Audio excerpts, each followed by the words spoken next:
मान्यवरांनी व्यासपीठावर स्थानापन्न व्हावे ही माझी नम्र विनंती. विष्णू वामन शिरवाडकर आज यांची जयंती म्हणून आजचा दिवस आपण राजभाषा मराठी दिन म्हणून साजरा करतो. आपल्या आजच्या कार्यक्रमाची सुरुवात सुंदर अशा गीताने होईल. संगीत शिक्षक पुणेकर मॅडम, संगीत शिक्षक चौहान सर आणि गीत मंचाला विनंती करते त्यांनी गीत सादर करावे. गीताचे बोल आहेत वंदे मराठी.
सेलुकर सर हे प्रमुख पाहुणे म्हणून लाभलेले आहेत, म्हणजे आपल्या सर्वांसाठी खरोखरच आनंदाची बाब आहे. मी संकेत शेरीकरला विनंती करते त्याने प्रमुख पाहुण्यांचा परिचय करून द्यावा.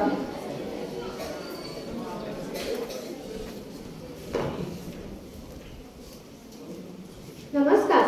आपले आजचे प्रमुख पाहुणे आहेत डॉक्टर संतोष राजेशराव सेलुकर. सरांनी इंग्रजी, शिक्षणशास्त्र आणि शैक्षणिक संप्रेषण या 3 विषयामध्ये MA केलेला आहे. सरांचं BEd झालेलं असून त्यांनी डॉक्टरेटही मिळवलेली आहे. सेलुकर सर परभणी जिल्ह्यातल्या बसना जिल्हा परिषद प्राथमिक विद्यालयात शिक्षक म्हणून कार्यरत आहेत. सरांनी विविध प्रशिक्षण कार्यक्रमात साधन व्यक्ती म्हणून तसेच सर्व शिक्षा अभियानात विषय तज्ञ म्हणून 5 वर्षे काम पाहिलेले आहे. दैनिक एकमत, गावकरी, सकाळ, लोकमत या दैनिकांमधून सर कथा, कविता, ललित लेखन करत आले आहेत. सरांचे दूरचे गाव हा कविता संग्रह प्रकाशित आहे. याशिवाय उमलत्या कविता या मुलांच्या कविता संग्रहाचे सरांनी संपादन केले आहे. परभणी जिल्हा परिषदेच्या प्रज्ञानपूर मासिकाच्या संपादन विभागात सरांनी काम केलेलं आहे. नाशिक आणि वर्धा येथील अखिल भारतीय मराठी साहित्य संमेलनाच्या कवी कट्ट्यावरून सरांनी आपल्या कविता सादर केल्या आहेत. विशेष उल्लेखाची बाब म्हणजे महाराष्ट्रातील ज्या 96 कवींच्या कविता काव्य संग्रहासाठी निवडल्या त्यात सरांच्या कवितेचाही समावेश आहे. याशिवाय नांदेड आणि परभणी आकाशवाणीवरून सरांनी कविता वाचन केलेलं आहे. डॉक्टर वसंत बिराजदार यांनी लिहिलेल्या अर्वाचीन मराठी साहित्याचा इतिहास या ग्रंथामध्ये सेलुकर सरांच्या साहित्याचा परिचय करून देण्यात आलेला आहे. सरांना राज्यस्तरावरील आणि विभागीय स्तरावर शिक्षक आणि साहित्यिक म्हणून विविध पारितोषिकांनी सन्मानित करण्यात आले आहे. धन्यवाद.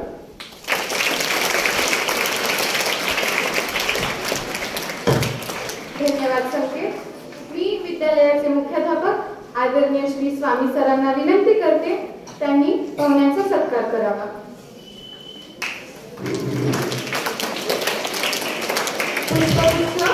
विद्यालयाची स्मरणिका व शाळेय समितीचे अध्यक्ष श्री अतुल देवगावकर सर लिखित पुस्तक देऊन मान्यवरांचा सत्कार होत आहे.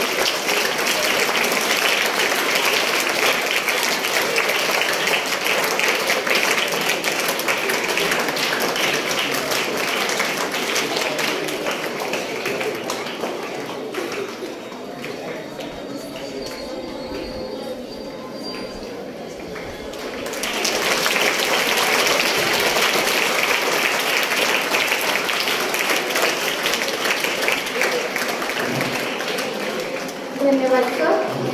आजच्या कार्यक्रमाची प्रास्ताविक करण्याची विनंती मी मुख्याध्यापक आदरणीय श्री रमाकांत स्वामी सरांना करते.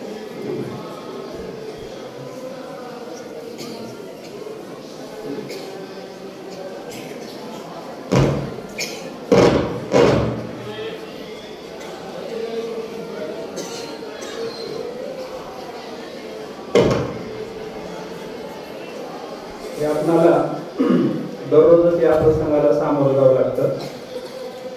बाजूच्या शाळेमध्ये निरोप देऊनही आवाज कमी झालेला नाही. आपली तासिका चालू असते, राष्ट्रगीत वाजत असतं.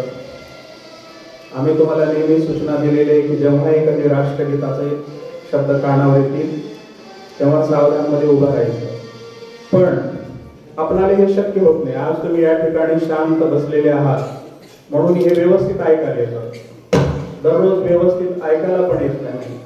म्हणून आपण देशाची क्षमा मागूया. नेहमी शाळेतल्या राष्ट्रगीताला सावधानमध्ये उभा राहता, पण बाहेर कधीतरी असे क्वचित शब्द कानावर पडल्यावर उभा राहू शकत नाही. त्यामुळे आपण देशाला, मातृभूमीलाच आपण म्हणू की मातृभूमी आम्हाला हे क्षमा कर, की असं हे आम्हाला कधी लक्षात येत नाही आणि मी उभा राहत नाही. आज मराठी भाषा गौरव दिनानिमित्त ज्यांना आपण प्रमुख अतिथी म्हणून निमंत्रित केलेले आहे ते डॉक्टर संतोष सेलुकर सर, विद्यालयातील पर्यवेक्षक श्री गिरीश कुलकर्णी सर, श्रीमती सुनीता जाधव मॅडम, मराठी विभाग प्रमुख श्रीमती शहरकर मॅडम, विद्यालयातील सर्व शिक्षक, शिक्षकेतर, बंधू भगिनी आणि तुम्ही सर्व विद्यार्थी, आज आपण विद्यालयामध्ये मराठी भाषा गौरव दिन साजरा करत आहोत. ज्येष्ठ साहित्यिक ज्यांनी महाराष्ट्रीय लोकांना अलीकडच्या काळामध्ये मराठीचं महत्त्व पटवून दिलं ते विवा शिरवाडकर म्हणजे कुसुमाग्रज यांचा जन्मदिवस आपण सगळीकडे मराठी भाषा गौरव दिन म्हणून साजरा करत आहोत. विद्यार्थ्यांनो, कशासाठी हा दिन साजरा करायचा? अलीकडच्या काळामध्ये आपण पाहतो इंग्रजी भाषेचा प्रचंड ओढा तुम्हाला सगळ्यांना लागलेला आहे आणि फार काही तुम्हाला ती भाषा आवडते, त्या भाषेवर तुमचं प्रेम आहे म्हणून तुम्ही सगळीकडे इंग्रजी शिकत आहात असं अजिबात नाही. तुमच्या सगळ्यांच्या मनामध्ये एक चिंता आहे सतत की आपल्याला खूप मोठं व्हायचंय, खूप शिक्षण घ्यायचंय आणि पुढचं शिक्षण घ्यायचं असेल, शिकून खूप मोठं व्हायचं असेल तर पुढे इंग्रजीमध्ये सगळा अभ्यास करावा लागतो. या भीतीपोटी तुम्ही अगदी पहिलीपासून इंग्रजीचा अभ्यास करायला सुरुवात केलेला आहे.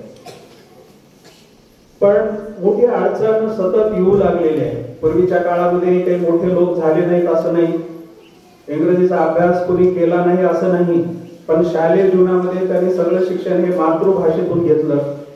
त्यामुळे त्यांच्या भावना ते चांगल्या व्यक्त करू शकले. शिक्षक त्यांना जे समजावून सांगत होते ते सगळं समजू शकलं. पण तुम्ही अगदी पहिलीपासूनच इंग्रजीचं माध्यम घेत असल्यामुळे तुम्हाला शिक्षक काय शिकवतात हेच समजत नसल्यामुळे शालेय शिक्षणात मोठे गंभीर प्रश्न निर्माण झालेले आहेत. त्यातही तुम्ही भाग्यवान आहात सगळे विद्यार्थी, तुम्ही एक मधला मार्ग निवडला.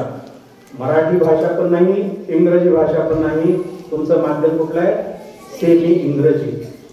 म्हणून किमान तुम्हाला तुमच्या वर्गामध्ये सर्व शिक्षक जे इंग्रजीमध्ये शिकवतात, जे तुम्ही इंग्रजीमध्ये पेपर लिहितात ते तुम्हाला समजावून सांगताना तरी मराठी भाषेचा उपयोग करत आहात म्हणून तुमचं शिक्षण व्यवस्थित चालू आहे. तर हा मराठी भाषा गौरव दिन साजरा करण्याच्या पाठीमागचा उद्देश हा आहे की तुम्हाला या भाषेचं महत्त्व लक्षात आणून द्यावं.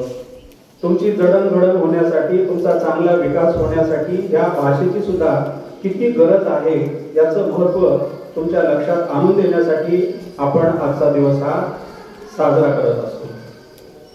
खरं तर मराठी भाषेमध्ये काहीही कमी नाही. आपल्याकडे एवढं संत साहित्य जे निर्माण झालेलं आहे ते सगळं मराठीमध्ये झालेलं आहे. संत हे तत्वज्ञानीच होते.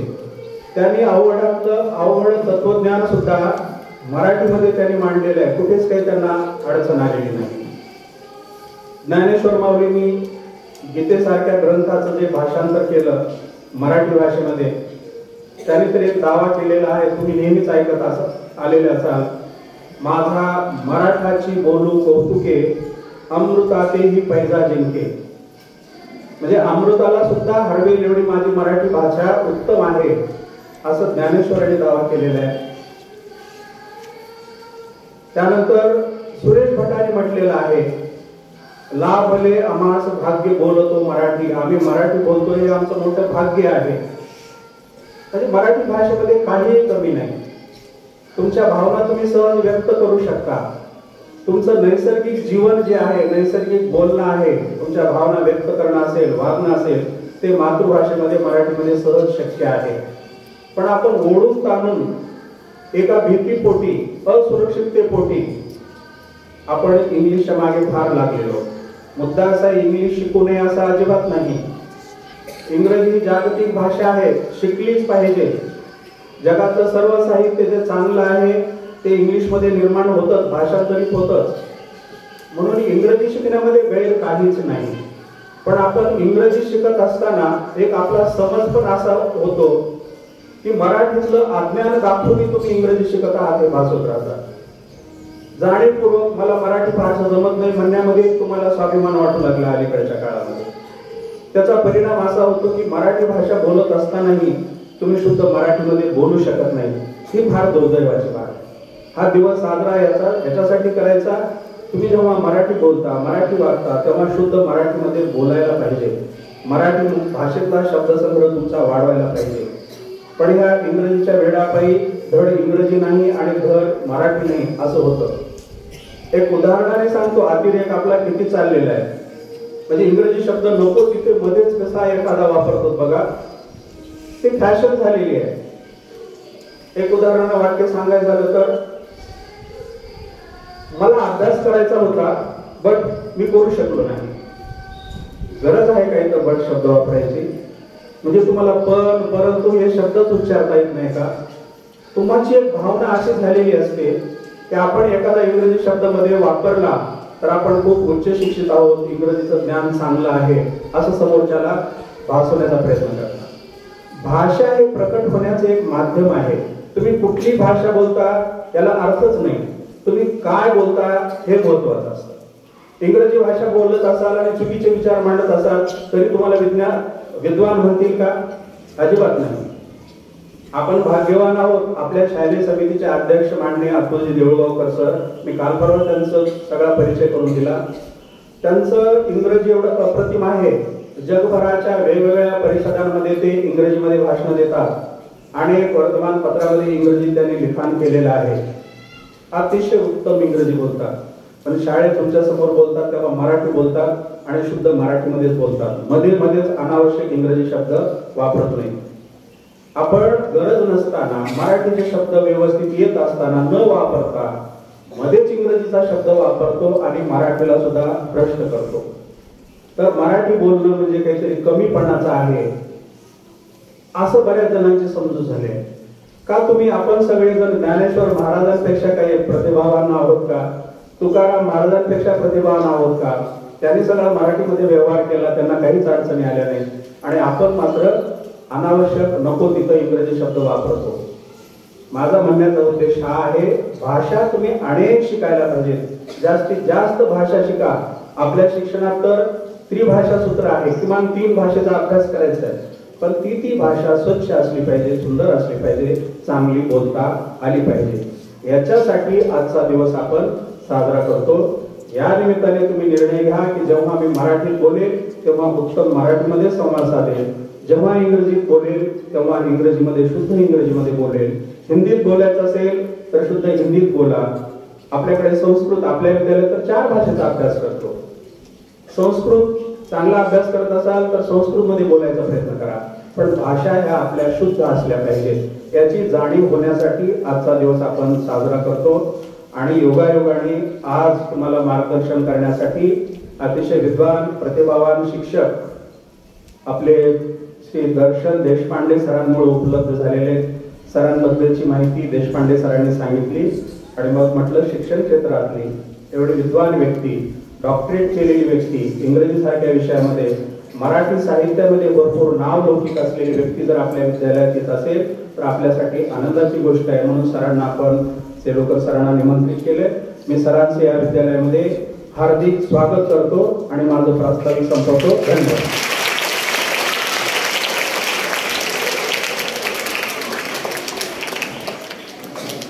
धन्यवाद सर. मी मान्यवर पाहुण्यांना सांगू इच्छिते की दरवर्षी मराठी दिनानिमित्ताने आमच्या शाळेत वेगवेगळे विषय घेऊन भित्तीपत्रक तयार केले जाते. यावर्षी भित्तीपत्रकाचा विषय ऋतू असा आहे. मी आपणास विनंती करते आपण भित्तीपत्रकाचे अनावरण करावे.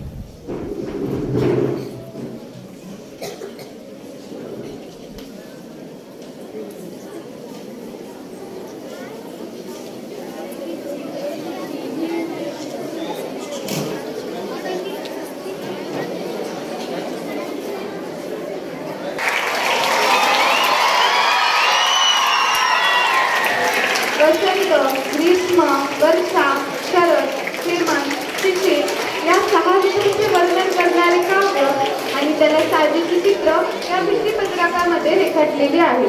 या भित्तीपत्रकाचे नाव आहे ऋतुबहार. बहार म्हणजे आनंद, जल्लोष. सध्या वसंत ऋतू सुरू आहे. निसर्गामध्ये नवचैतन्य निर्माण झालेले आहे. असा हा ऋतूंचा बहार.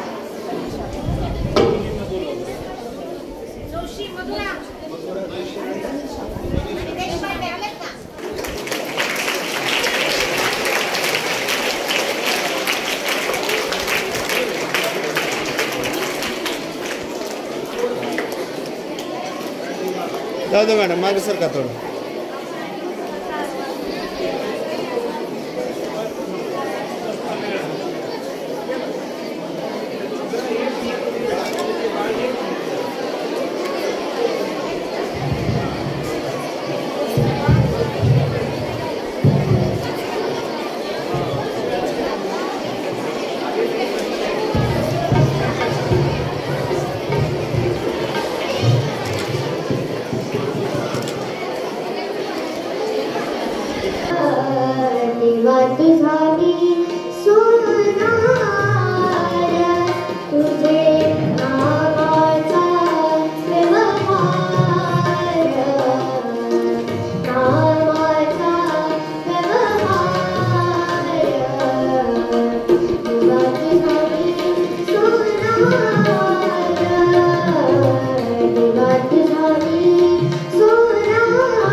अर्चना मोरे मॅडम लिखित कविता सादर करण्याची विनंती मी समृद्धी पाटील आणि ईश्वरी पाटील यांना करते.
नानाविध बोली भाषेने नटली मराठी. नवरसांच्या भावनेत धाटली मराठी. शिवरायांच्या तलवारीने लढली मराठी. साहित्य प्रवाहात अखंडपणे घडली मराठी. तत्वज्ञानाचे तत्व जाहली मराठी. परंपरेचे महत्व टिकवली मराठी. बाळबोबड्या अंगाने गायली मराठी.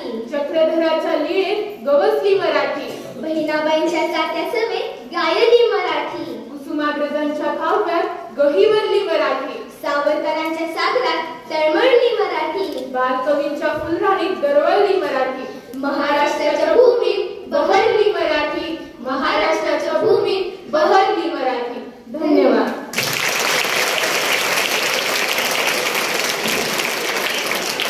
धन्यवाद. नॅशनल सायन्स ऑलिम्पियाड तर्फे दरवर्षी घेण्यात येणाऱ्या इंटरनॅशनल इंग्लिश ऑलिम्पियाड परीक्षेतील गुणवंत विद्यार्थ्यांचे अभिनंदन करण्याची विनंती प्रमुख पाहुण्यांना करते. गोल्ड मेडल, प्रमाणपत्र व गुलाब पुष्प देऊन विद्यार्थ्यांचे अभिनंदन करावे. इयत्ता 5वी मधील आयुष करशेट्टी, इयत्ता 6वी मधील सान्वी पाटील,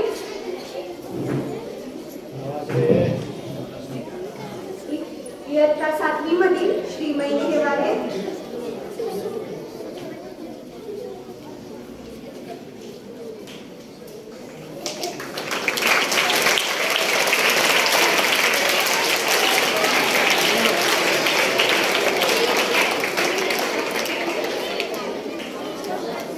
इयत्ता 6वी मधील सान्वी पाटील,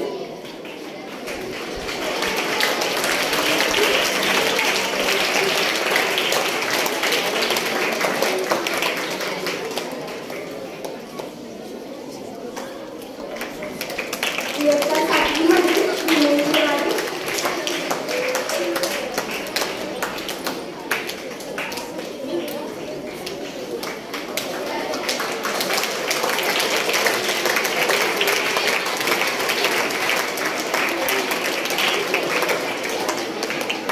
इयत्ता 8वी मधील अमृता ओझा,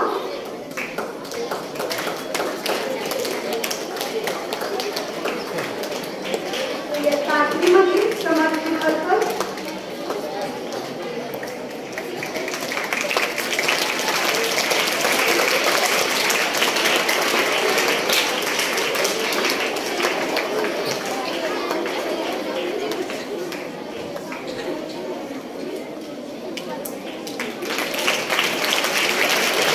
इयत्ता 8वी मधील डॉक्टर यशराज,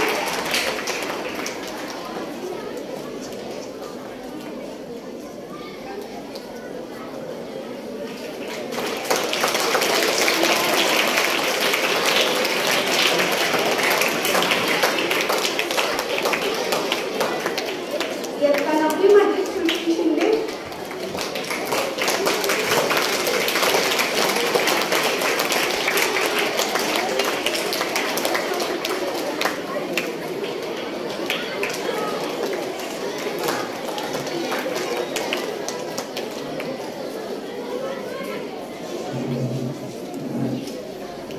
मी सन्माननीय संतोष सिरकर सरांना विनंती करते आपण विद्यार्थ्यांशी संवाद साधावा.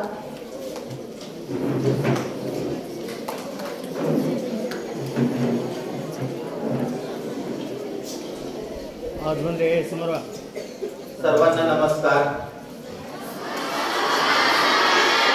मला असं कळलंय की आज गुणी विद्यार्थी आहेत या ठिकाणी या शाळेचे. आवाज क्लिअर येतो शेवटपर्यंत माझा? Very good. कारण हा आवाज मला नेहमी आमच्या शाळेमध्ये सुद्धा असाच असतो. मी सुद्धा सांगतो शांत बसायचं नसते. विद्यार्थ्यांनी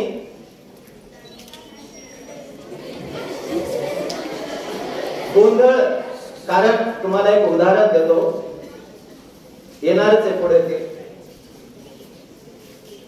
तर आजच्या या कार्यक्रमासाठी आपल्या शाळेचे मुख्याध्यापक रमाकांत स्वामी सर, ज्यांना प्रदीर्घ असा शिक्षण क्षेत्रातला अनुभव आहे, ज्यांचं नाव सर्वदूर परिचित आहे, मोठ्या मोठ्या संस्थेशी ते जोडलेले आहेत. त्याचबरोबर या शाळेचे पर्यवेक्षक आदरणीय Girish Kulkarni sir, Sunita Jadhav madam, Shrimati Sherkar madam, उपस्थित सर्व शिक्षक बंधूंनो, भगिनींनो आणि विद्यार्थी मित्रांनो, खूप छान वाटलं मला सुरुवातीला या ठिकाणी आल्यानंतर.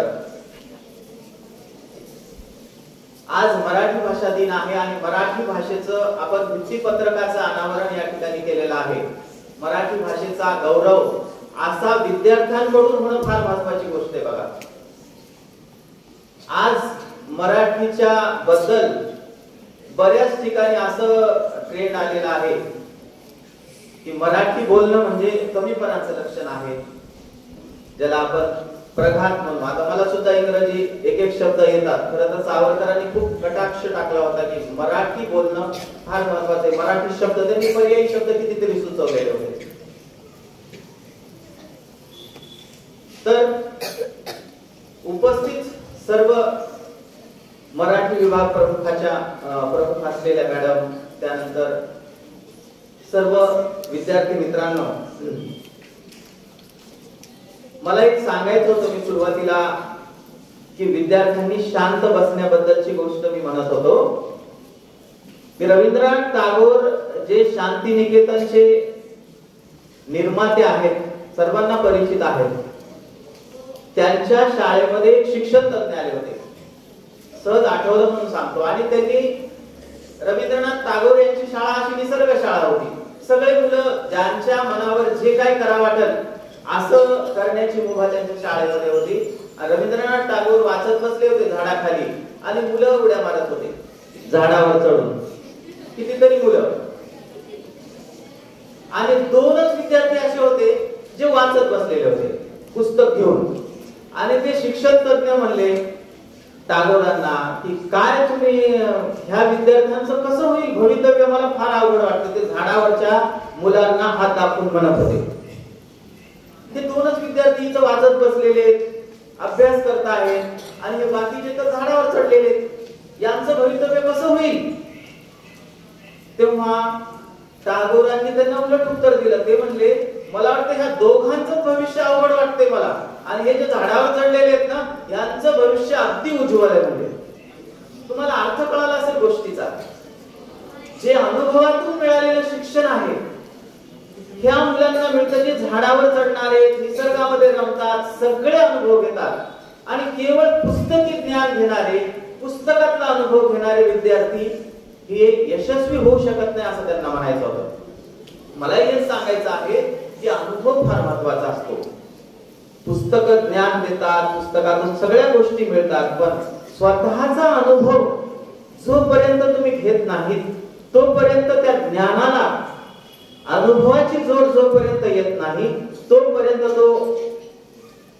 त्याला महत्व नाही असं म्हणता येईल. म्हणूनच टागोरांनी हेच सांगितलं होतं आणि तेही आजच्याही शिक्षण पद्धतीला तेच अपेक्षित आहे. परंतु काळ असा आलेला आहे, तुम्हाला सगळ्यांना माहित आहे की इंग्रजीचं महत्व अवास्तव वाढलेलं आहे. एवढंच नाही, मी माझ्या जीवनापासून सुद्धा सुरुवात करतो, तुम्हाला सांगतो. म्हणजे मी जेव्हा तुमच्या वयाचा होतो तेव्हा मलाही असं वाटायचं की आपल्याला फाडफाड इंग्रजी बोलता आलं पाहिजे. कसं?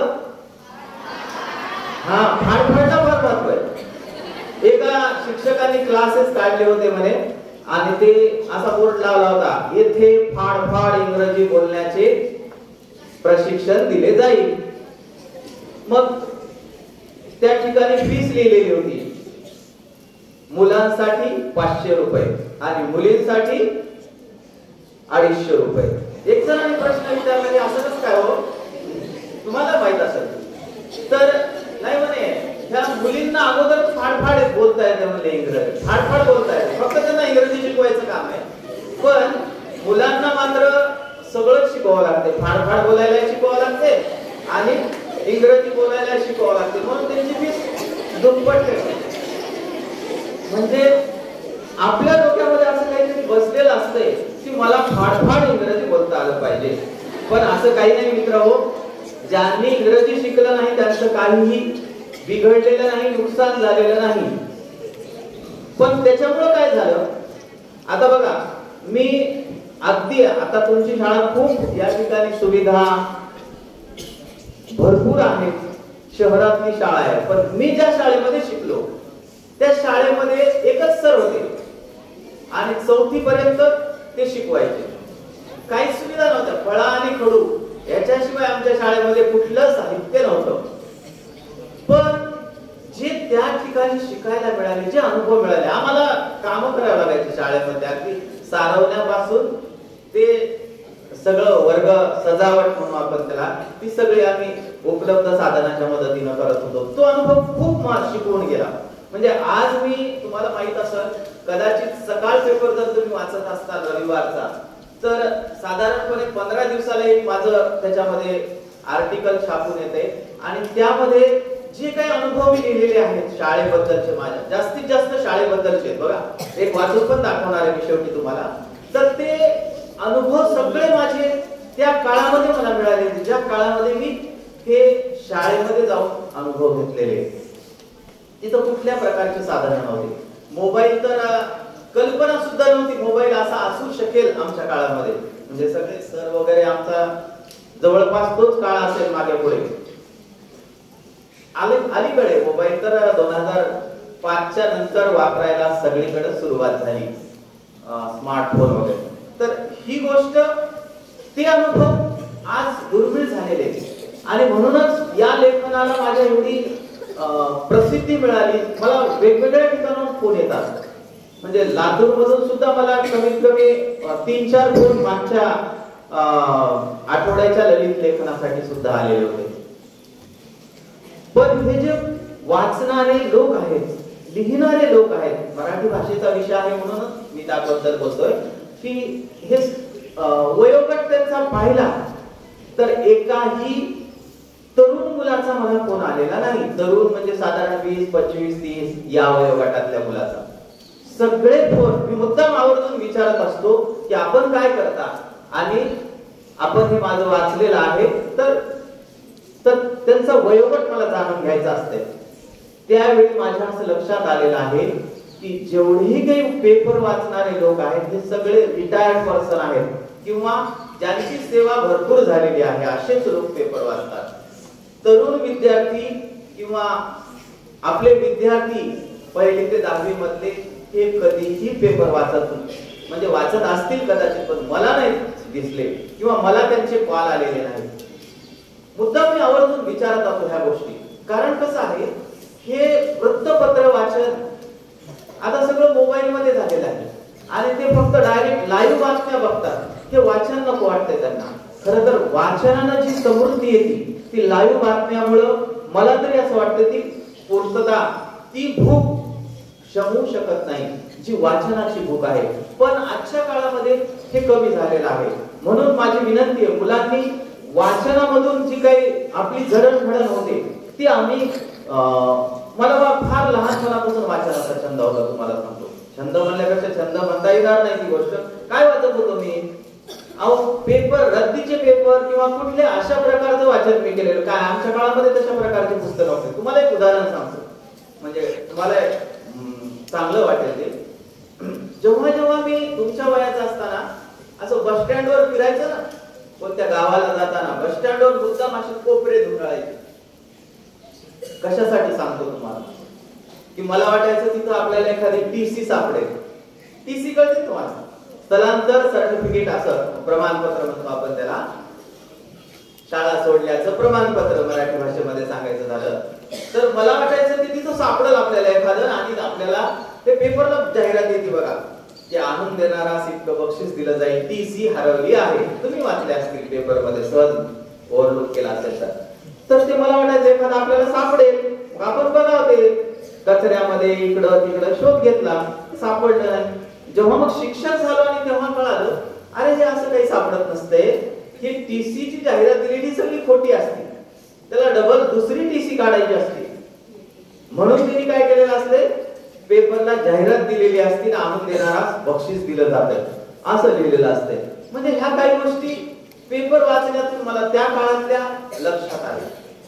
बरं का, मराठी भाषेसाठी तुमचं वाचन खूप महत्वाचं आहे.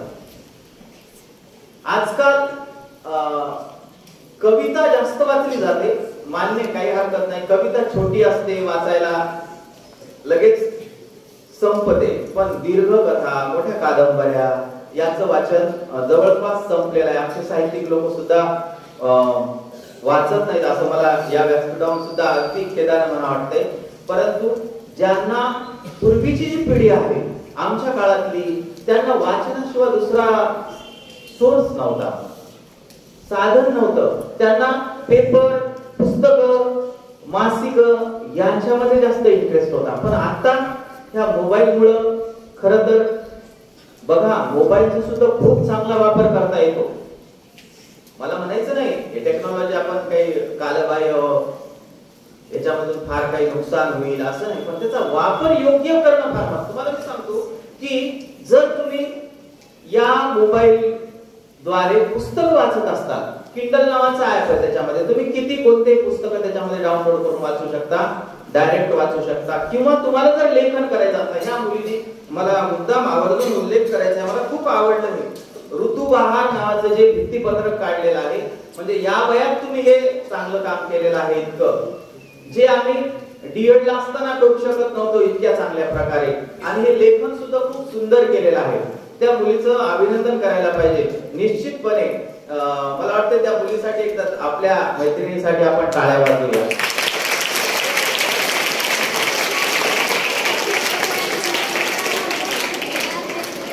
एवढ्या या वयामध्ये ही समज, अशा प्रकारचं लेखन, कॅलिग्राफी ही जी आहे, अक्षर सुलेखन असं म्हणतात त्याला मराठीमध्ये, तर हे खूप छान पद्धतीने केलेलं आहे. आपल्याला आपल्या माणसाचं कौतुक करताच आलं पाहिजे. हे तिनं सातत्यानं चालू ठेवलं पाहिजे. म्हणजे काय करायचं तर वेगवेगळ्या कवी कवयित्रींच्या कविता एका पेजेसवर घेऊन संग्रहित करणं, किंवा तिला ज्या पद्धतीनं सुचेल स्वतः, मी सांगतो असंच नाहीये, पण हे डेव्हलप करणं गरजेचं आहे. आणि जे आम्हाला त्या काळामध्ये सुद्धा मिळत गेलं, म्हणूनच आम्ही चांगल्या प्रकारे आज लेखन करू शकतो. मला आठवते आमचे एक शिक्षक होते, म्हणजे 8वीला असताना त्यांनी आमच्यासाठी कविता स्पर्धा आयोजित केली होती. फार काही मोठं नाही, साधी कविता स्पर्धा, स्वतः लिहायची वाचायची. मला आठवतंय की त्यावेळेस एक फक्त 2च ओळी आठवतात मला त्यावेळेसच्या, ज्या मी कवितेमध्ये, आणि माझा नंबर पण काढला होता. त्यांनी फार कोणी लिहिलं नव्हतं, कारण त्याच्यामध्ये 2च व्यक्तीने सहभाग घेतला होता या स्पर्धेमध्ये. कारण ती फार कठीण गोष्ट वाटायची स्वतः कविता रचणे. दुसऱ्याच्या कविता वाचायला सोपं वाटायचं. मी लिहिलं होतं त्याच्यामध्ये की गरीब बिचारा शेतकरी कष्ट त्याला जीवन भरे. काही एवढं विशेष नव्हतं, पण त्याला सुद्धा पारितोषिक तेव्हा मिळालं. त्याचं कारण दुसऱ्यांचा सहभाग कोणाचा नव्हता, आणि मीच सहभाग घेतलेला होता 1-2 जण, त्याच्यामुळे नंबर आला. पण त्या सरांनी ती जी स्पर्धा घेतली होती, त्याच्यानंतर माझं मराठी खूप कच्चं होतं, तुम्हाला अजूनही सांगायला मला हरकत नाही. कारण इंग्रजीचा एवढा प्रभाव होता, आमचे इंग्रजीचे शिक्षक खूप चांगले होते. त्याच्यामुळं मला असं वाटायचं की आपण इंग्रजीमध्येच करिअर करायला पाहिजे, किंवा इंग्रजीमध्येच करिअर होऊ शकते. म्हणून खरं तर माझं करिअर म्हणजे डीएड झालेलं, म्हणजे 10वी झाल्यानंतर मी पुन्हा कोणत्या कॉलेजचं वगैरे तोंड बघितलं नाही, सरळ डीएड ला प्रवेश घेतला, आणि डीएड नंतर मला नोकरी मिळाली. खूप सुदैवी काळ होता तो, सहज नोकरी मिळाली. आणि मग त्याच्यानंतर मग नोकरी फार महत्वाची होती आमच्यासाठी त्या काळात. मग पुढे मात्र मी माझं शिक्षण चालू ठेवलं. खरं तर मराठीमध्ये MA, मराठीमध्ये बाकीचं शिक्षण घ्यायला काय हरकत नव्हती मला, पण ते उगीच डोक्यामध्ये असं होतं की नाही, आपण इंग्रजीला जास्त किंमत आहे. नंतर तर पहिलीपासून इंग्रजी झालं आमच्या शाळेमध्ये सगळीकडे. माझ्या काळामध्ये तेव्हा तर 5वी पासून इंग्रजी होतं आमच्या काळात, शिकवतानाही आणि शिकतानाही त्यावेळेस. मग या ठिकाणी इंग्रजीचं जे अवास्तव महत्व यायला पाहिजे बाहेर. आता तर आम्ही आमच्या शाळेमध्ये जर्मनी आणि जपानी सुरू केले बघा. जपानी भाषा सुद्धा इतकं म्हणजे साधनं उपलब्ध आहे की युट्यूबच्या माध्यमातून आमचे मुलं जपानीमध्ये संवाद, एक वाक्य 2-2 वाक्य असे चांगल्या प्रकारे बोलू शकत होते. गेल्या वर्षीची बॅच होती आमची ती. म्हणजे आता भाषेचं काही राहिलं नाही तसा विचार केला, पण आपली मराठी जपली पाहिजे हे तितकंच महत्वाचं आहे. कारण मातृभाषेतून जेव्हा आपण विचार व्यक्त करतो तेव्हा ते आतून आलेले विचार असतात. म्हणजे जेव्हा आईला आपण बोलतो ना, मातृभाषा जी आपली आईची भाषा आहे, जन्माने येते. खरं तर मराठीच्या खूप बोली आहेत, ज्ञानेश्वरांनी सांगून ठेवलेले आहेत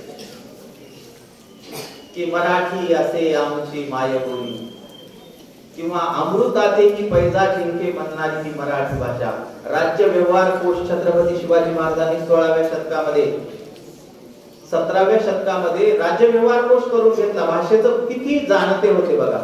मग त्यानंतर अखिल भारतीय साहित्य संमेलनाची परंपरा तर खूप जुनी आहे, म्हणजे 100 वर्ष लोटले या गोष्टीला. आता 97 अखिल भारतीय साहित्य संमेलन झालं. तुम्हाला वाचलं असेल तुम्ही पेपरला, अमळनेरला, ज्या ठिकाणी साने गुरुजी होते. साने गुरुजीचा तर म्हणजे शिक्षण क्षेत्रामधला बाप माणूस म्हणजे साने गुरुजी.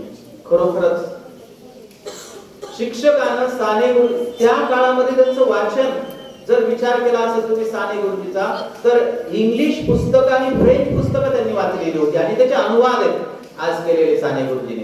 बघा, त्यांच्याकडे कुठला मोबाईल नव्हता, कुठल्या प्रकारचं साधन नव्हतं, पण किती दूरदृष्टी असलेला हा माणूस होता. खरोखरच म्हणजे अशा माणसानं या शिक्षण क्षेत्राला घडवलेला आहे. म्हणजे त्याच्यासारखा माणूस आपल्याला साने गुरुजी म्हणजे दीपस्तंभासारखे आहेत. सगळ्यांनी लक्षात ठेवलं पाहिजे. संस्काराच्या बाबतीत अहो त्यांची शिक्षा करण्याची पद्धत असेल किंवा किती गोष्टी आपण सांगाव्या साने गुरुजीच्या. मला एक उदाहरण नक्की सांगता येईल की बाबा आमटे आणि साने गुरुजींची कधीच भेट झाली नाही बरं का. दोन्ही दिग्गज तुम्हाला माहित आहे व्यक्तिमत्व.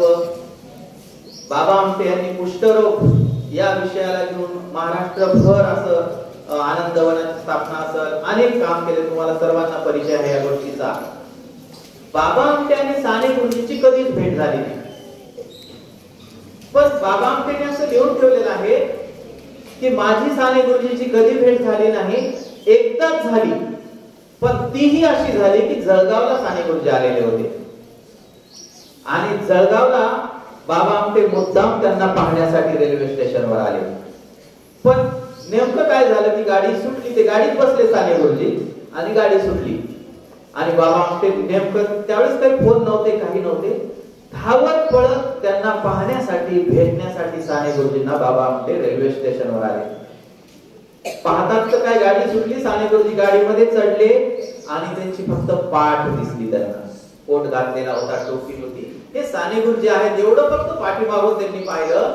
तर बाबा आमटेंनी असं लिहून ठेवलेलं आहे की मी फक्त साने गुरुजीला एकदाच पाहिलं, ते पण मला त्यांची पाठच दिसली, पण मला माझ्या जीवनाची वाट दिसली.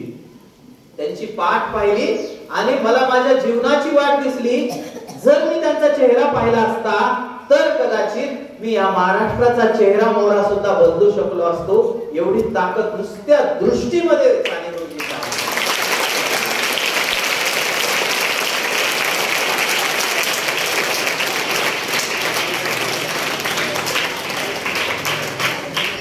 किती भरभरून या माणसाच्या दृष्टीमध्ये. काही माणसं जवळ असतात. असं म्हणतात की ज्ञानेश्वराने सुद्धा ज्ञानेश्वरीमध्ये लिहिलेलं आहे की कासवाचे जे पिल्ले असतात ते फक्त त्याला काश्मिरीला पाहूनच गुबगुबीत होतात. म्हणजे आपण आईचं दूध प्राशन करतो असं म्हणतो ना, तर हे कासवाच्या बाबतीत असं नसतं म्हणे.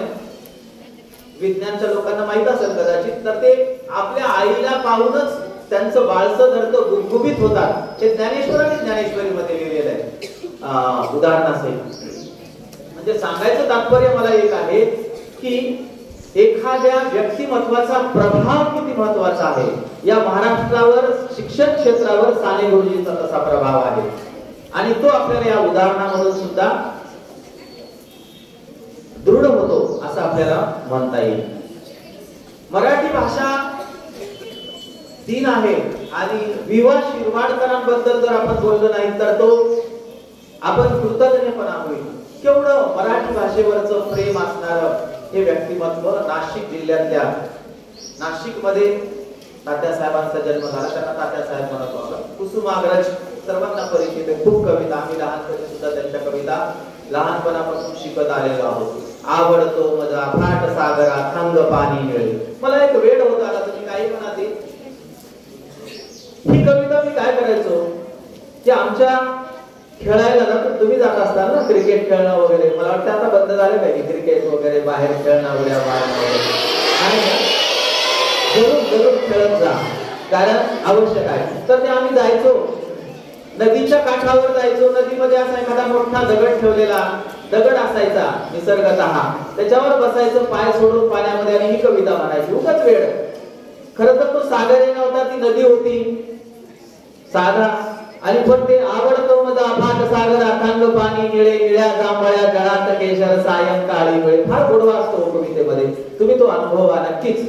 पाठांतर केलेल्या कविता असतील तर नक्कीच. तर हे कुसुमाग्रजांचं हे अशा कितीतरी कविता त्यांच्या आपल्याला मुखोद्गत करता येण्यासारख्या आहेत. पण आजचा काळ असा आहे, आमच्या काळामध्ये पाठांतराला फार महत्व होतं बरं का.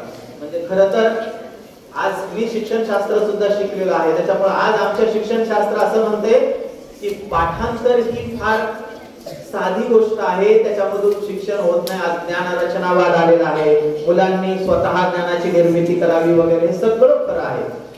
पण पाठांतरानं खूप काही गोष्टी साध्य होतात.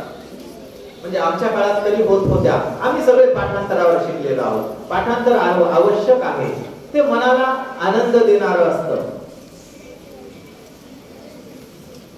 बरेच स्तोत्र पाठांतर करतो आपण, कविता पाठांतर करतो, तर याच्यामधून आपली भाषा डेव्हलप होते आणि कुठे ना कुठे ते तुम्हाला आठवतं. खरं तर पोपटपंची आणि ह्या पाठांतराचा फार जवळचा संबंध आहे असं कोणीतरी लावलेला आहे. पण असं नाही वाटत. पोपटपंची वेगळी आहे, तिथं न डोकं लावता पाठांतर करणं, असं तुकाराम महाराजांनी सांगितल्याप्रमाणे. घोकमपट्टी बद्दल तुकाराम महाराजांचा अभंगच आहे, कास्तया करावी व्यर्थची मरावे घोकुनिया, म्हणतात तुकाराम महाराज. तर ते असू शकेल कदाचित, पण पाठांतर असेल आणि त्याला जर तुम्ही तुमच्या ज्ञानाची जोड दिलेली असेल तर नक्कीच आपण त्याप्रमाणे तुमच्यामध्ये भाषा विकसित होण्यासाठी मदत होऊ शकते. आता मी सांगत होतो तुम्हाला कुसुमाग्रजाबद्दल. कुसुमाग्रजांचं नाव एका ताऱ्याला दिलेले बघा. मराठी भाषिक लेखकासाठी अत्यंत बहुमानाची गोष्ट आहे. आकाशातल्या ताऱ्याला लेखकाचं नाव देणं, आणि केवढं आपल्या मराठीमध्ये 4 ज्ञानपीठ पुरस्कार जे मिळालेले आहेत, त्यापैकी एक तात्यासाहेबांना ज्ञानपीठ आहे. पण लक्षात घ्या, आपण मराठी जरी किती म्हणत असलो, पण मराठीला अजूनही अभिजात भाषेचा दर्जा मिळाला नाही. तुम्हाला माहित असेल कदाचित. तर हा मिळण्यासाठी वेगळी पद्धती आहे, प्रोसेस आहे, त्याच्यामध्ये आहे. कदाचित तो मिळेल काही दिवसातच. सर्व लेखकांचे प्रयत्न आहेत, पण त्यासाठी आपली भूमिका फार महत्वाची आहे. मला ती जाता जाता तुम्हाला हे सांगायचे आहे की मराठी भाषेसाठी मी काय योगदान देऊ शकतो. तर बघा, हे अशा प्रकारचे भित्तीपत्रक असतील. व्यवहाराची भाषा होणं महत्वाचं आहे मराठी. आपल्याला उगीच आता मी तेच सांगत होतो तुम्हाला की इंग्रजी येणाराला हुशार समजलं जाते आपल्याकडे, बरोबर आहे का? जो इंग्रजी बोलतो ना, नाही नाही तो फार हुशार आहे, असं काहीच नाही हो. भाषा येते म्हणजे हुशार आहे का? हुशार असण्याची व्याख्या वेगळी आहे. पण असा काही गैरसमज म्हणून भ्रम पसरवला जातो. म्हणजे जो आमच्या काळात होता आणि अजूनही तो आहे, ज्याला इंग्रजी भाषा येते तो म्हणजे काहीतरी फार हुशार आहे असं समजलं जातं. तसं काही नाही मित्र हो. आणि काही अडत नाही आपलं. म्हणजे सिंधुताई सपकाळचं उदाहरण तुम्हाला देता येईल. 4थी जेमतेम शिकलेली बाई परदेश दौरा करून आली. कुठं अडलं तिथे इंग्रजी मधून हो? काही अडत नाही. यावी वेश करायचं नाही आपल्याला. असं म्हणतात की मराठी ही आपली आई आहे आणि इंग्रजी ही आपली मावशी आहे, बरोबर आहे ना? आईच्या जवळची दुसरी भाषा कोणती तर मावशी. म्हणून मागच्या जेव्हा हे इंग्रजी सुरू झालं, पहिलीपासून इंग्रजी, तेव्हा ते म्हणत होते की माय महत्वाची आहे आणि मावशी सुद्धा तितकीच महत्वाची आहे. पण माय ही मायच असते, माईची जागा कोणी घेऊ शकत नाही. मावशी नाही घेऊ शकत, ती माया करू शकते आपल्यावर. पण आईची जी जागा आहे ती फार महत्वाची आहे. म्हणूनच आपण मराठी भाषा वृद्धिंगत व्हावी, या भाषेला तिचा वापर करताना मला कमीपणा वाटला नाही पाहिजे. सगळ्यात दुर्दैव आहे मराठी भाषेचं की आज बाहेर जाताना किंवा बाहेर मराठी येत असून सुद्धा आपण इंग्रजी बोलतो किंवा हिंदी बोलतो. मुंबई पुण्यासारख्या ठिकाणी सुद्धा दोघे मराठी भाषिक असतात पण बोलतात हिंदी. ते मात्र दुर्दैवाची गोष्ट आहे. तर अशानं आपली भाषा नाही वाढणार. लक्षात घ्या, मराठी भाषिक व्यक्तीनं आपला कमीपणा, मी मराठी भाषा बोलतो पण उगाच मागास कशामुळं, काही होणार नाही. तुम्ही मराठी बोलत चला. आपण बोललो तरच ती टिकेल. लक्षात घ्या, खूप मोठा इतिहास आहे. मी आमच्या एका लेखकाला विचारलं की म्हणलं त्या मराठी भाषेचं भवितव्य अंधारात आहे असं वाटत नाही का तुम्हाला थोडासा? मग ते म्हणले हे तुम्ही म्हणता ते असं काही नाही. म्हणजे किती वर्षापासून मराठी भाषा ही चालत आलेली आहे. ज्ञानेश्वरांनी तिला खत पाणी दिलं, तुकाराम असतील, सगळ्या संतांनी ती मराठी जोपासलेली आहे आणि इतकं अंधारामध्ये भवितव्य जाणार नाही. विपुल साहित्य मराठीमध्ये आहे, फक्त ते वाचत कोणी नाहीये आणि ते वाचलं पाहिजे. आणि जेव्हा आपण वाचनाने लेखन करू ना तेव्हाच खऱ्या अर्थानं आपली मराठी विकसित होईल. आणि मला वाटते सर्वांनी हे लक्षात घेतलं पाहिजे. म्हणजे एका आजीला एका मुलानं फोन केला बरं का, तुम्हाला बोर होणार नाही म्हणून सुद्धा मधून मधून असं काही मला सांगावं लागेल पण म्हणून मुद्द्यावर मी येणारच आहे. त्या आजीला मुलानं फोन केला, हॅलो आजी मी इंद्रजीत बोलतो, इंद्रजीत. आजी म्हणली काय म्हणलास? आजी इंद्रजीत बोलालो, इंद्रजीत. नको बाय, मला मराठीतच बोल, मला इंग्रजी कळत नाही. लक्षात आलं तुम्हाला की इंग्रजी बोलण्याचं आजीला सुद्धा वावडं आहे. ती म्हणते मराठीतच बोल. म्हणून आपण आजीचं तरी ऐकलं पाहिजे, मराठीत बोललं पाहिजे. मराठी भाषा अतिशय समृद्ध भाषा. आपण जर बोललो तरच आपल्याला ती मराठी भाषा समृद्ध करता येईल. यानंतर आता मी माझ्या जे काही मी लेखन थोडंफार केलेलं आहे, आवडते का पाहू आपल्याला सादरीकरण. एक कथा मी आपल्या समोर मांडणार आहे. मराठी भाषेतल्या कथा कशा असतात, खूप बोली आहेत मराठी भाषेमध्ये. आदिगाणी आहे, वराडी आहे, त्याच्यानंतर आपली मराठवाडी बोली आहे, दख्खनी बोली आहे, अनेक भाषा. खरं तर ह्या बोली सुद्धा महत्वाच्या असतात. बोली आणि लिपी तुम्हाला माहित असते. बोली ही बोलल्या जाणारी भाषा आणि लिपी ही लिहिल्या जाणारी. ज्या भाषेमध्ये देवनागरी ही आपली लिपी आहे. लक्षात घ्या, जेव्हा मराठी भाषा निर्माण झाली बर का आणि आपल्या महाराष्ट्राची निर्मिती झाली तेव्हा ही मराठी भाषा कोणत्या लिपीमध्ये लिहायची यासाठी खलबत झाली. आणि तेव्हा काही जणांचं असं म्हणणं होतं की इंग्रजीची लिपी रोमन आहे. लक्षात घ्या, आपण जी इंग्रजी लिहितो ना त्याची लिपी रोमन लिपी आहे आणि मराठी भाषेची देवनागरी लिपी आहे. हिंदीची सुद्धा देवनागरी लिपी आहे. म्हणून मराठी हिंदी सेम सेम आपल्याला वाचायला येतात. तेव्हा असं ठरवण्यात आलं, काही जणांचं असं मत होतं की ही लिपी आपल्याला रोमन मध्येच मराठी सुद्धा लिहायची. पण त्याला विरोध झाला आणि शेवटी देवनागरी या लिपीवर आपण आलेलो आहोत, जी खरं तर खूप अवघड अशी समजली जाते. असं म्हणतात की इंग्रजीमध्ये 26च लेटर्स आहेत आणि आपल्या मराठीमध्ये मात्र 52 अक्षराची भाषा आहे आपली. मग कोणती अवघड? खरं तर ही श्रीमंती आपल्या मराठी भाषेची. ज्या भाषेमध्ये अक्षर जास्त ती भाषा श्रीमंत असं म्हणावं लागेल आपल्याला. म्हणजे कन्नड भाषा आणि फक्त मराठी भाषेमध्ये ळ हे अक्षर आहे. ळ नावाचा जो वर्ण आहे तो दुसऱ्या कोणत्या भाषेमध्ये नाहीये, फक्त कन्नडी आणि आपल्या मराठीमध्ये आहे. म्हणून ही समृद्ध भाषा आहे. म्हणून ही जपली पाहिजे आपण. आणि ती जपण्यासाठीच एक मला कथा आपल्याला सांगायची आहे. शक्यतो मी आधी गंभीर लिहायचो. गंभीर कळतंय तुम्हाला? सिरियस. हो, सिरियस मराठीतून म्हणतो आपण त्याला. तर ते 1995 पासून मी लेखन करतो वृत्तपत्रात. तुमच्याकडे ऋतुरंग नावाची एक पुरवणी निघते. एकमतला पूर्वी निघायची, आता आता माहित नाही मला, पण त्या पुरवणीमधून माझं बरेचदा प्रसिद्ध व्हायचं. तर एक छोटीशी अगदी 3 ते 4 मिनिटाची कथा आहे, मी आपल्याला सांगणार आहे. पूर्ण मला आपल्याकडून जर प्रतिसाद आला तर दुसरी सांगायची की नाही आपण ठरवू, पण माझं लेखन आधी गंभीर होतं, पण आता नक्कीच ते विनोदी अंगाकडे वळवण्याचा प्रयत्न बराचसा झालेला आहे. कारण काय, लोकांना हेच आवडायले. खरं तर मी माझा पिंड नाही, मी सिरियस बोलणारा माणूस आहे, जोक मी काही मारत नाही मी, पण लोकांना काय आवडते ही फार महत्वाची गोष्ट आहे लेखकाच्या दृष्टीनं.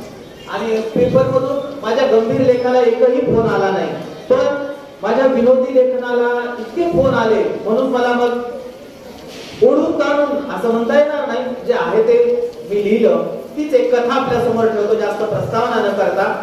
आपण बराच वेळपासून या ठिकाणी बसला आहात.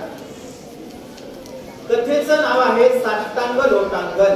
मराठी शब्द आहे लोटांगण, माहिती आहे तुम्हाला, पाया पडणे ज्याला आपण म्हणतो. कासू अण्णा म्हणजे लोकप्रिय व्यक्तिमत्व. काशीनाथ असं नाव असतं, तेव्हा आपल्या ग्रामीण भाषेमध्ये त्याला कासू अण्णा असं म्हणत असतो आपण. आपल्याकडे उपाध्या लावल्या जातात वेगवेगळ्या. कासू अण्णा म्हणजे लोकप्रिय व्यक्तिमत्व. पांढरे शुभ्र कपडे, काळा सावळा रंग, मध्यम बांधा वगैरे. अहो हे काही आपण यांना पाहिलं का मत वर्णन नाहीये.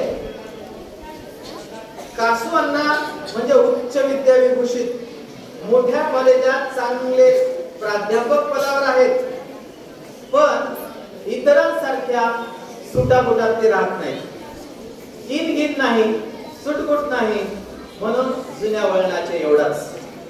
बाकी विनोद बुद्धीच्या जोरावर लोकांची बत्ती गुल करणे हा मात्र त्यांचा मूळ स्वभाव. मुलांमध्ये लोकप्रिय, त्यामुळे सभोवती सदैव मुलांचा गराडा असायचा त्यांच्या. सदा हसतमुख, चेहरा प्रसंगी दिलखुलास. त्यामुळे धीर गंभीर चिंताग्रस्त दिसतील तर नवलच. गरीब परिस्थितीतून शिकून प्राध्यापक झाले. कधीही मोठेपणा किंवा श्रीमंतीचा त्यांनी आव आणला नाही, किंवा वागण्या बोलण्यामध्ये सुद्धा त्यांनी दाखवलं नाही.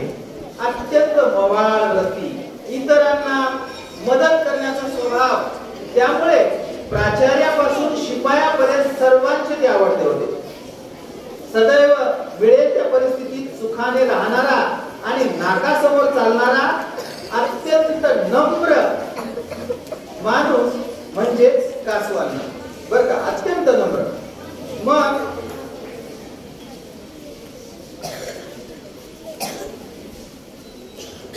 कॉलेजच्या वेळेपूर्वी पायी निघायचे. प्रेमळ वृत्ती, दांडगा लोकसंग्रह खूप ओळखीचे होते त्यांच्या.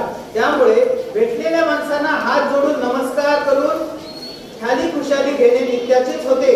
अहो नित्याचेच म्हणजे रोजचेच. नित्या म्हणजे पाटलाचा नित्या नाही. नितीन पाटील असतो आपण त्याला नित्या म्हणतो, तर तो पाटलाचा नित्या नाही. नित्याचेच म्हणजे रोजचेच. मराठी भाषा आहे म्हणजे दररोजचेच. बरं का, घर ते कॉलेज अगदी 10 मिनिटाचे अंतर, पण अर्धा 1 तास तरी त्यांना लागायचा चालत जायला. कारण रस्त्यात भेटणारे खूप होते. किती ठरवा वेळेवर जायचं, पण पोहोचायचे उशिराच. उशीर होणारच, पण कामामध्ये त्यांचा हातखंडा होता.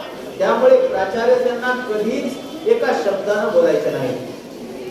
उशीर टाळण्यासाठी सुट्ट्या महत् प्रयासानं 10-20 जणांकडून 100 चौकशा करून हिरो होंडा मोटरसायकल आणली त्यांनी कासू अण्णांनी.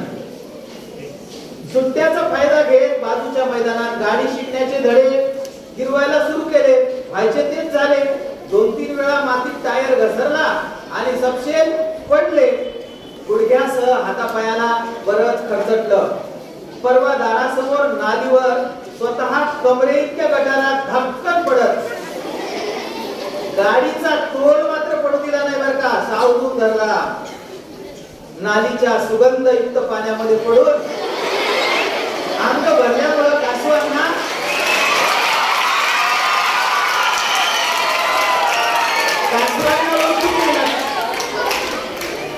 बरं सोबतच्या बंडू काकानं त्यांना धरलं बर का. अंग भरल्यामुळं कासवांना कोणालाच ओळखू येणार फजितीच झाली म्हणा की चेहऱ्यावरचं हसू मात्र जराही ढळलं नाही. तेवढ्या परिस्थितीत कासवांना मात्र हसत होते.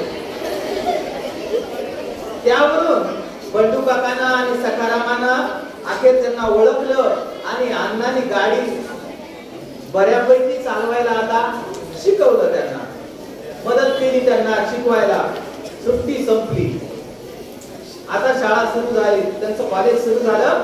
अण्णा घरून गाडीवर कॉलेजात जायला निघाले. गाडी चालवायची हौस भारीच असते, हा प्रत्येकालाच असते तशी. नसत्या चौकशा करणाऱ्या शेजाऱ्याच्या मित्राच्या नाकावर टिचून मुख्य रस्त्यावर आयटीत गाडी चालवावी प्रत्येकालाच वाटते. त्याला अपवाद कासवांना सुद्धा नव्हते. मग गाडी काढताच बाजूचे ढेंगळे काका आले. ते म्हणले, अण्णा नवीन गाडी कशी पडली हो? पडली म्हणजे त्यांना किंमत विचारायची होती बरं का.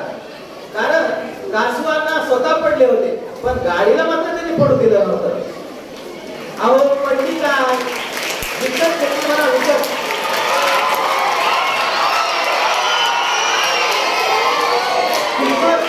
किंमत सांगत अण्णाची छाती अभिमानाने इंचभर फुलली आणि म्हणले 80. एवढंच वाक्य बोललं त्यांनी. आणि अण्णांनी गाडीवर टांग मारली. पुढे आहे का खूप गंमत आहे. टांग टाकत सिमेंटचा रस्ता ओलांडून मुख्य रस्त्याकडे निघाले. मनात आनंदाच्या नुसत्या उकळ्या फुटू लागल्या. समोरून ओळखीचे प्राध्यापक कावळे सर येत होते. कावळे सर काही उडत येत नव्हते, चालत चालत येत होते. अहो उडत नाही, चालतच येत होते. नजरा नजर झाली. रोजच्या सवयीप्रमाणे अण्णाने मोठ्यानं राम राम असं दोन्ही हात जोडले. आता गाडीवर बसून दोन्ही हात जोडल्यावर काय होणार आहे? क्षणभर गाडीत आहेत हे विसरून हात जोडून नमस्कार घातल्यावर काय होणार? दुसऱ्या क्षणाला काही कळायचे आत गाडी एकीकडे आणि कासवांना साक्षात कावळे सरांच्या पायावर लोटांगण घालायला येईना. पांढरे कपडे सगळे मातीत जोडून गेले. अंगावरची माती झटकून कावळे सरांनी त्यांना उठवलं. गाडी सुद्धा लोटत पुन्हा त्यांच्या हातात आणून दिली. हो ना, मदत करतात सगळेजण. तशी मदत केली. आता पुन्हा जाता जाता कावळे सर नमस्कार राम राम घालण्यासाठी हात जोडू लागले. तेव्हा त्यांनीच थांबवलं. हात त्यांचे गाडीलाच ठेवले. आता हात जोडू नका म्हणजे, कारण काय होईल? पुन्हा पडतात. अशी ही साष्टांग लोटांगण नावाची आहे 2-3 मिनिटाची ही कथा होती. आवडली का आपल्याला?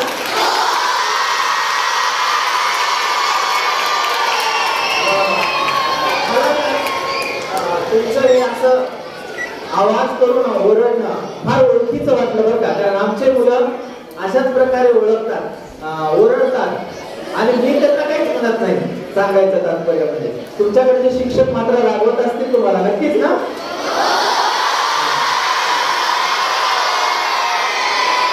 काही हरकत नाही. सरांचं आपल्याला ऐकावंच लागतंय जोपर्यंत.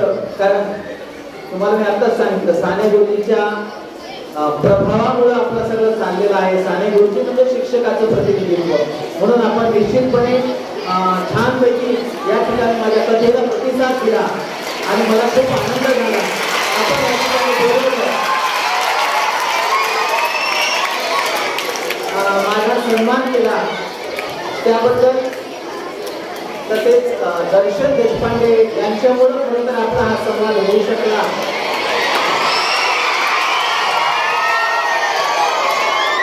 आपल्या सर्वांना भेटून मला सुद्धा खूप आनंद झाला.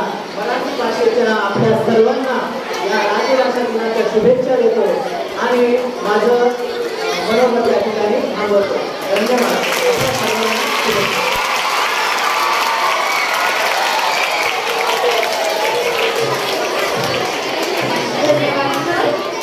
आजचे आभार प्रदर्शन करण्यासाठी मी समीक्षा मेघ हीच विनंती करते.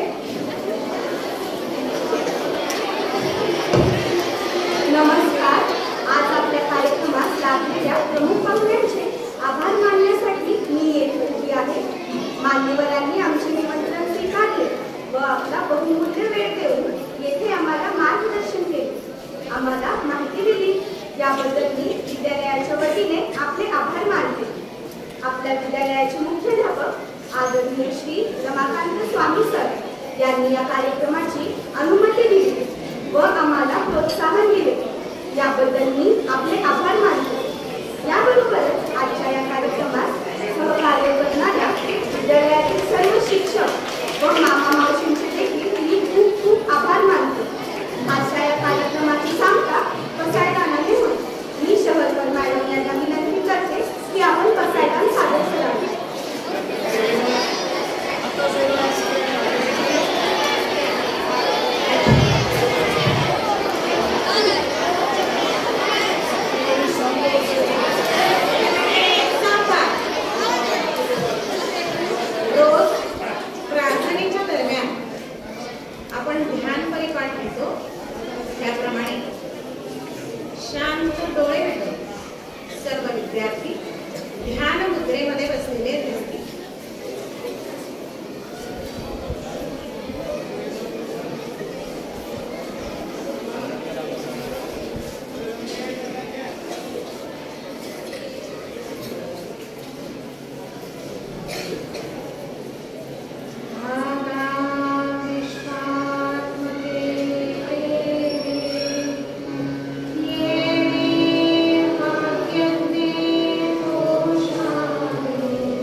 सर्व विद्यार्थ्यांनी सूचनेकडे लक्ष द्यायचं. आवाज एकदम बंद. पाठीमागे उद्या विज्ञान दिन आहे, सर्वांना कल्पना आहे याची. विज्ञान दिनानिमित्त आपल्या शाळेमध्ये विज्ञान प्रदर्शन आपण दरवर्षी भरवत असतो. उद्याही असणार आहे.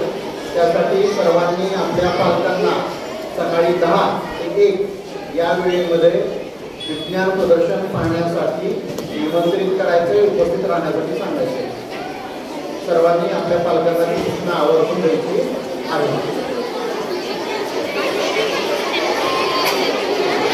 आणि विद्यार्थी ओळीमध्ये वाटला जातो.